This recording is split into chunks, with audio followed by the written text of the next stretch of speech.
Behavioral momentum. Change your day, not your life.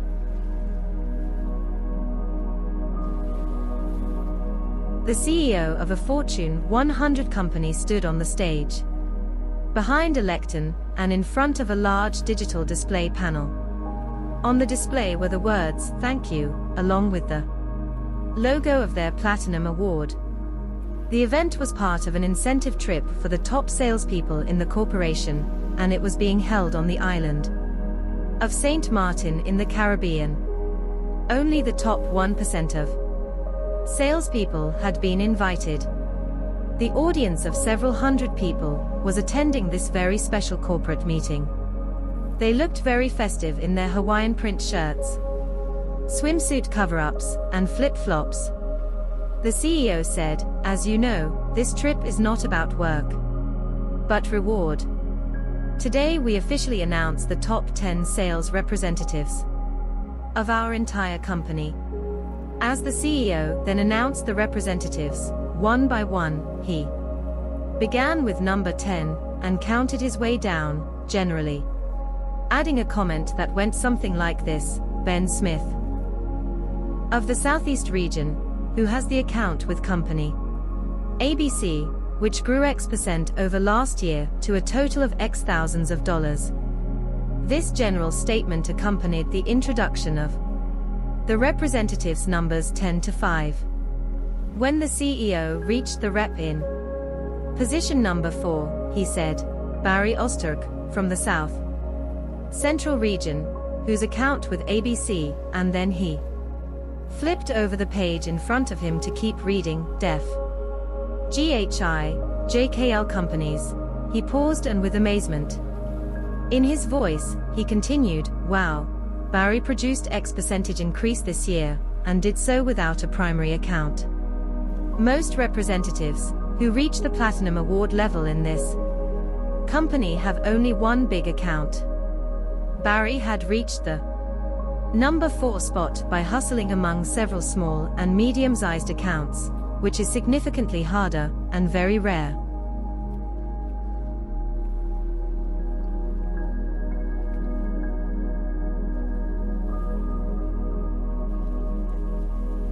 I had made a presentation to this conference right before this awards event and was listening to the CEO from backstage. After I heard the presentation, I tracked down Barry and arranged to have breakfast with him the next morning.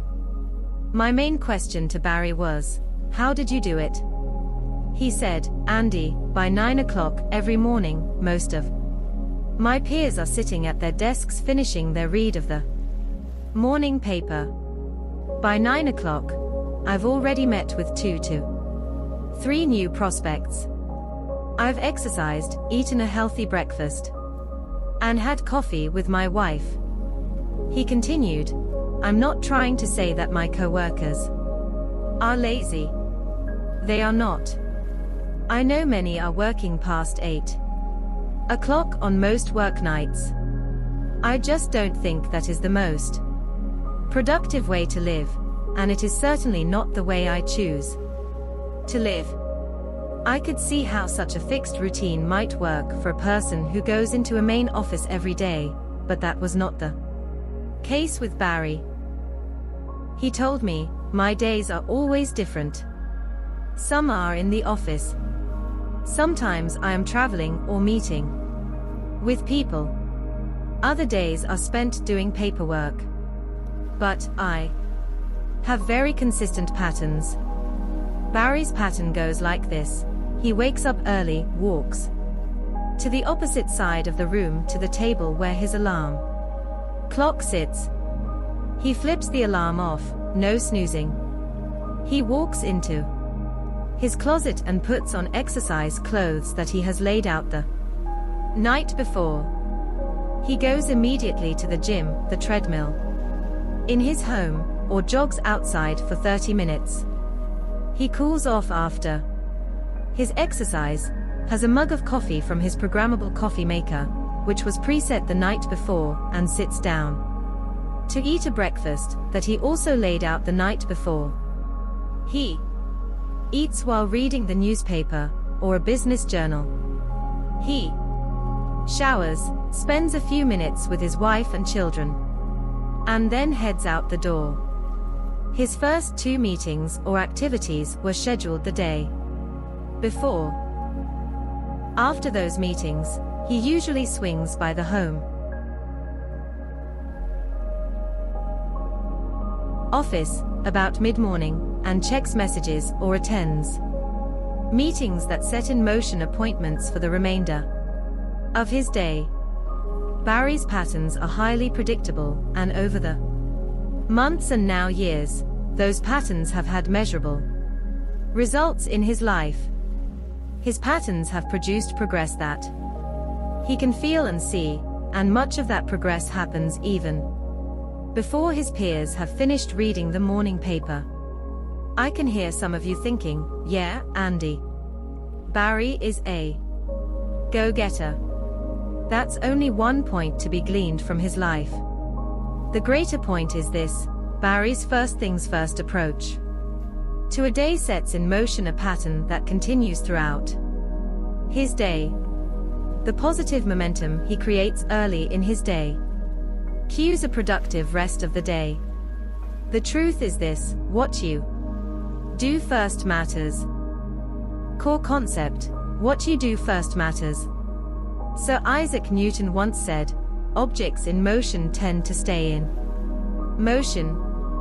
From my perspective, and after countless conversations with go-getters, I firmly believe that the ideas, actions, thoughts, and feelings that a person sets in motion first thing in the morning tend to not only stay in motion, they have a great likelihood of gaining in momentum throughout a day, especially if those ideas, actions, thoughts, and feelings occur in a rapid sequence.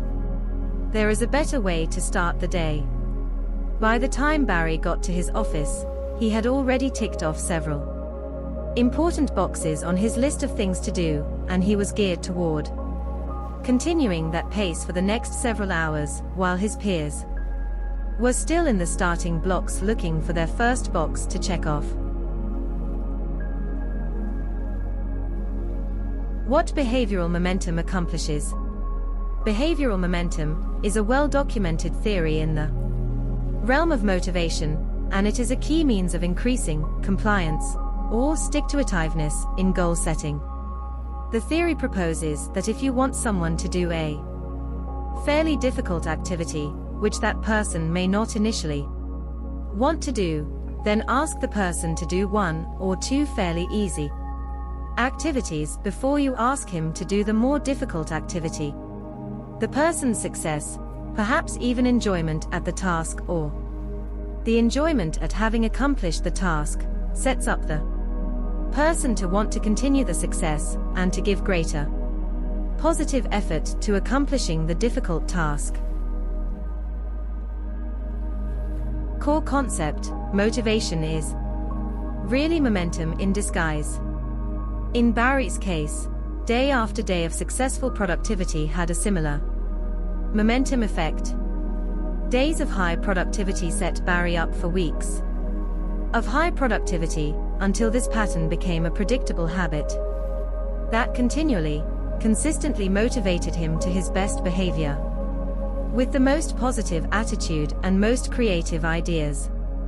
The clients with whom he met, of course, were encountering an upbeat, creative, energized rep, and his overall positive performance in their presence encouraged them to buy, and then buy some more.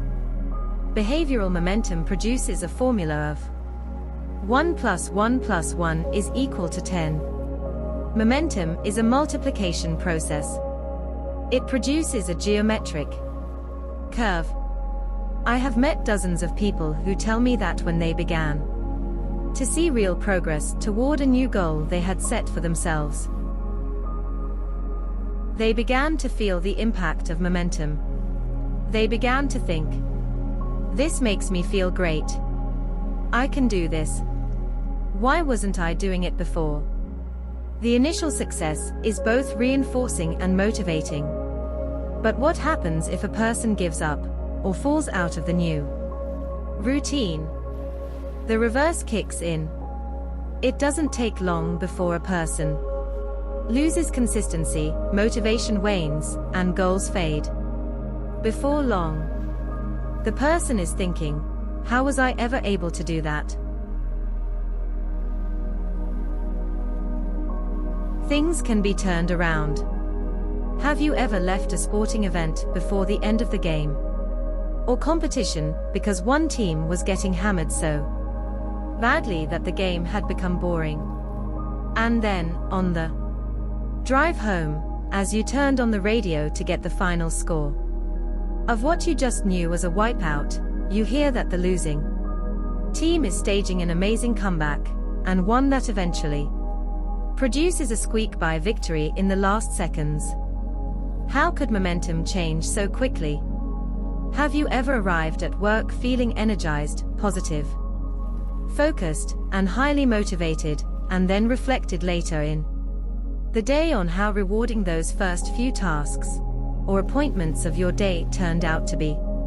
But then, the next day, you came to work after a rough, perhaps sleepless night, bad traffic problems, angry words with your significant other, and you glare at those in your office, thinking, all these happy people are getting on my nerves. What makes the difference?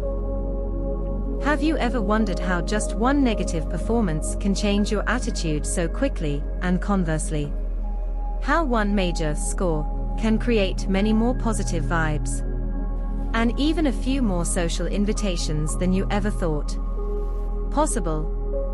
Why are people so fickle?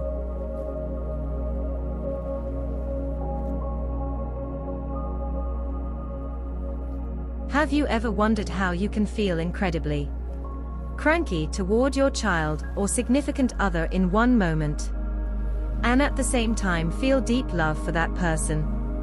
The answer to all of the questions above is this: DO-NO-BE. Core concept, DO-NO-BE. Break it down. DO-NO-BE. What you do usually starts a cycle that triggers a deeper understanding of what you know, information, ideas, attitudes, feelings, which results in a state of being, your character. This is counter to what many people believe. They think that a person has a character that is intact, and out of this, a person learns facts or produces ideas and feelings, and this knowledge base motivates the person's behavior. This belief, that if you know something is important and worthwhile, then you should want to do it, is one of the primary drivers of the ultimately frustrating question, why don't I do what I know I should? Study after study in behavior change show that the opposite is true. Get somebody to do something, and out of their doing, they will develop attitudes, ideas, and feelings. If what they do is successful and positive, they will learn that this doing is good. It is beneficial, rewarding, and pleasurable. They will want to do it again and again. If the behavior is healthful, positive, and rewarding, the information, ideas, and feelings and attitudes they gain will compel them to create a new habit of doing, and over time, it is our habits of behavior combined with our habits of thinking or feeling that produce our character. Larry Winget, the pitbull of personal development, says, "Nothing in life gets better until you do." I agree, and think of it like this: nothing in your life gets better until your daily patterns do. But when your daily patterns get better, everything gets better. Shift out of a no-BEDO pattern. There are a number of organizations, and even entire industries, that have bought into a no-DOBE pattern. They believe that if they can just get enough of the right information, benefits, or commands to their people, they will see behavioral changes. The messages issued are often relentless and even obnoxious. The messages are generally geared to telling others all of The nasty things that will happen if the rules are broken, the process fails, the goals are not met. And conversely, messages are given that tell all of the wonderful things that may happen if the messages are heeded. We need to get real about this. The truth is that the vast majority of people know that continual absenteeism is going to result in workplace discipline and perhaps the loss of a job. The vast majority of people in our culture know that smoking is bad for you, that you should buckle your seatbelt, that drugs are bad for a teenager, and that obesity can have all sorts of health consequences, none of them good. Awareness campaigns are only effective if the people being given the messages are unaware. Let me be very practical in giving an example. Let's say that your company wants its employees, including you, to have your blood drawn and tested once a year to ensure you stay healthy. Telling you that you should get your blood tested is helpful, but not the most effective thing to do. It is far more effective if a mobile blood testing van is invited to pull into the parking lot outside your office.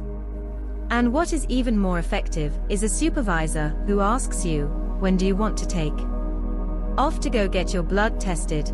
Let's schedule it right now on my calendar so I know when you will be away, just like we schedule vacation time.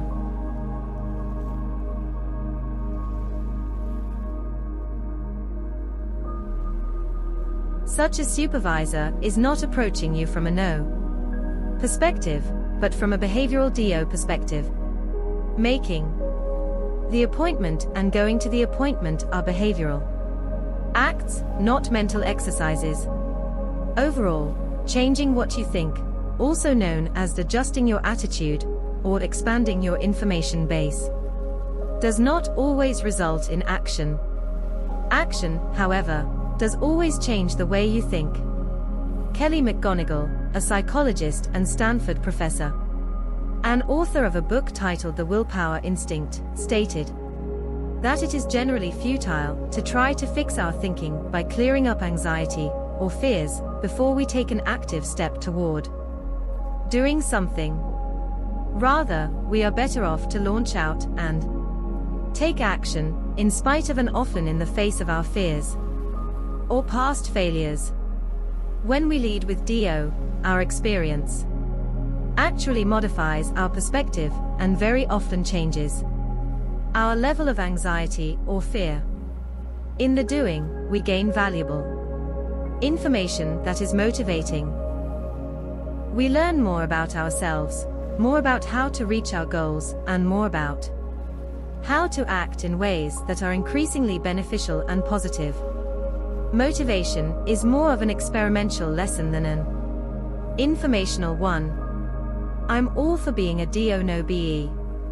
One of my favorite sales trainers is Terry Stodden, and one of my favorite quotes she has made is this: be a closer, not a concluder. If you want someone to do something, don't end your message to that person with the statement, in conclusion, I want you to think long and hard about this. Rather, end your appointment with, here's my pen, are you ready to sign on? Instead of, you should get your blood tested.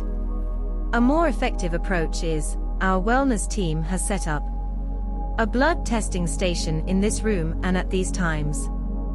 What time can you go?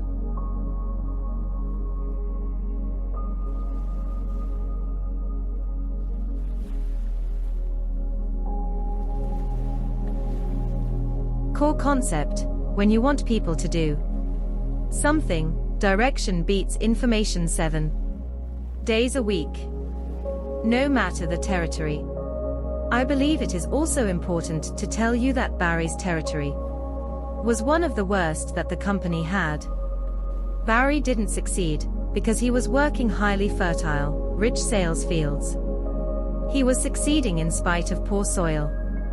His success was not only because of his ability to build behavioral momentum. Barry is a thriver. To change your day, Remember, nothing in your life gets better until your daily patterns do. But when your daily patterns get better, everything gets better. Be a do no be. Lasting motivation is an experimental lesson. Take time to reflect on the way your daily behaviors produce attitudes, feelings, and ideas. Consider how you can proactively design your daily life so that you are fueling the person you want to be.